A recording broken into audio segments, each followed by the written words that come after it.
আসসালামু আলাইকুম এভরিওয়ান, আশা করি সবাই ভালো আছেন। যে কোনো প্রকার স্পেশাল অকেশনে পোলাও ছাড়া কিন্তু আমাদের একেবারেই চলে না। তাই এই পোলাও রান্না করতে গিয়ে আমাদের অনেকেই বিভিন্ন রকমের বিপাকে পড়তে হয়। পোলাও রান্নার পর অনেকের পোলাও অনেকটা নরম হয়ে যায়, আবার কারো কারো পোলাও রান্নার পরে দলা পেকে যায়। আবার অনেকের পোলাও ঝরঝরে হলেও কিন্তু চালটা সিদ্ধ হতে চায় না। সো এই সব সমস্যার সমাধান করে আপনারা কিভাবে সাদা ঝরঝরে পোলাও রান্না করতে পারবেন তার কিছু টিপস আমি এই ভিডিওর মাধ্যমে শেয়ার করব। তো চলুন আর কথা না বাড়িয়ে আমাদের আজকের ভিডিওটা শুরু করা যাক। এখানে আমি চুলাটা অন করে এতে একটা প্যান বসিয়ে নিয়েছি। তা গরম হয়ে আসার পর এতে 1 কাপ বা পরিমাণ মতো রেগুলার ব্যবহারের সয়াবিন তেল দিয়ে দিব। তারপর দিয়ে দিব 4 থেকে 5টি সাদা এলাচ, 2টি তেজপাতা, 2 টুকরা দারচিনি, 4 থেকে 5টি লবঙ্গ। এবার 10 থেকে 20 সেকেন্ডের জন্য সব কিছু একটু নেড়েচেড়ে নেব। এখন এখানে দিয়ে দিব পরিমাণ মতো পেঁয়াজ কুচি। এবার পেঁয়াজগুলোকে হালকা বাদামি করে ভেজে নিব। খুব বেশি বাদামি করে ভাজা যাবে না। পেঁয়াজ যদি বেশি বাদামি থাকে তাহলে পোলাওয়ের কালারটা সাদা থাকে না। এই পর্যায়ে এখানে 1 টেবিল স্পুন ঘি দিয়ে দিব এবং পরে অ্যাড করে দিব ধুয়ে রাখা চিনিগুঁড়া চালগুলোকে।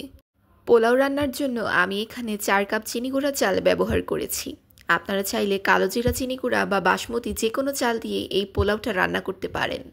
আমি চালগুলোকে আধা ঘন্টা পানিতে ভিজিয়ে রেখে তাতে পর্যাপ্ত পানি দিয়ে ধুয়ে পরিষ্কার করে একটি স্ট্রেইনারে পানি ঝরতে দিয়েছি প্রায় 30 মিনিটের মতো। আমাদের খেয়াল রাখতে হবে চালের গায়ে যেন অতিরিক্ত কোনো ধরনের পানি না থাকে। চালের গায়ে যদি অতিরিক্ত পানি লেগে থাকে তাহলে কিন্তু আমাদের পোলাওটা ঝরঝরে হবে না। এবার চালটা ভালো করে মিশিয়ে নিয়ে আমরা এতে দিয়ে দিব কয়েকটি কাঁচামরিচ। এবার চালগুলোকে 5 থেকে 6 মিনিটের মতো ভেজে নিচ্ছি। ভাজতে ভাজতে এক পর্যায়ে আপনারা ফিল করবেন চালটা একেবারে ঝরঝরা হয়ে গিয়েছে এবং চাল থেকে সনসন একটা শব্দ আসছে আর চাল থেকে একটা ফ্লেভারও বের হবে। সো তখন বুঝতে হবে চালটা ভাজা হয়ে গিয়েছে। এখন এখানে 8 কাপ পানি অ্যাড করে দেব। আপনারা চাইলে পানির পরিবর্তে লিকুইড দুধও ব্যবহার করতে পারেন। আমি আমার রান্নায় 4 কাপ চালের জন্য 2 কাপ ফুটন্ত দুধ ও 5 কাপ ফুটন্ত পানি ব্যবহার করেছি। আপনারা যতটুকু চাল দিবেন তার দ্বিগুণ পানি ব্যবহার করবেন। সো সেফ সাইড থাকার জন্য আমি 1 কাপ পানি কম ব্যবহার করেছি, কারণ প্রয়োজনে পানি অ্যাড করা যাবে। এখন আমি 7 থেকে 8 মিনিটের জন্য এটা ঢেকে দিব। কিছুক্ষণ পর ঢাকনাটা তুলে আমরা এখানে দিয়ে দিব 2 চিল লেবুর রস। দুধ ব্যবহারের ফলে পোলাওতে একটা স্টিকি ভাব আসে, আর এই লেবুর রস ব্যবহারের ফলে পোলাওয়ের যে স্টিকিনেসটা হয় সেটা কমে যাবে ও ফ্লেভারটাও এনরিচ হবে। তারপর এখানে দিয়ে দিয়েছি 1 টেবিল স্পুন গোলাপ জল ও 1 টেবিল স্পুন কেওড়া জল। তারপর দিয়ে দিয়েছি কয়েকটি আলু বোখরা এবং উপর দিয়ে দিব 2 টেবিল স্পুন ঘি। তারপর সব কিছু ভালোভাবে নেড়েচেড়ে মিশিয়ে নিব এবং 10 মিনিটের জন্য পোলাওটা রান্না করে নিব। 10 মিনিট পর ঢাকনাটা তুলে আমরা উপর দিয়ে কিছু পেঁয়াজ বেরেস্তা দিয়ে দিব এবং সব কিছু আবারও নেড়েচেড়ে 5 মিনিটের জন্য মৃদু আঁচে রেখে দিব এবং 5 মিনিট পরে আমাদের রান্নাটা ডান হয়ে যাবে এবং পোলাওটা আমরা গরম গরম সার্ভ করে নিব। দেখুন আমার পোলাওটা কত সুন্দর ও ঝরঝরা হয়েছে।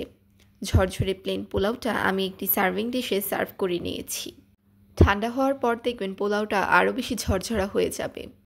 এই একটি ভিডিওতেই আমি আপনাদের পোলাও রান্নার সম্পূর্ণ ডিটেলস দেখিয়ে দেওয়ার ট্রাই করেছি। আশা করছি ভিডিওটা আপনাদের অনেক কাজে আসবে। যদি আমার রেসিপিটা আপনাদের কাছে ভালো লেগে থাকে তাহলে অবশ্যই একটি লাইক, শেয়ার এবং একটি কমেন্ট করে দিবেন এবং চ্যানেলে নতুন হয়ে থাকলে অবশ্যই চ্যানেলটি সাবস্ক্রাইব করে আমার পাশেই থাকবেন। তো আজকের মতো আর কথা না বাড়িয়ে আমাদের আজকের ভিডিওটা এখানেই শেষ করছি। সবাই ভালো থাকবেন। আল্লাহ হাফেজ। আসসালামু আলাইকুম।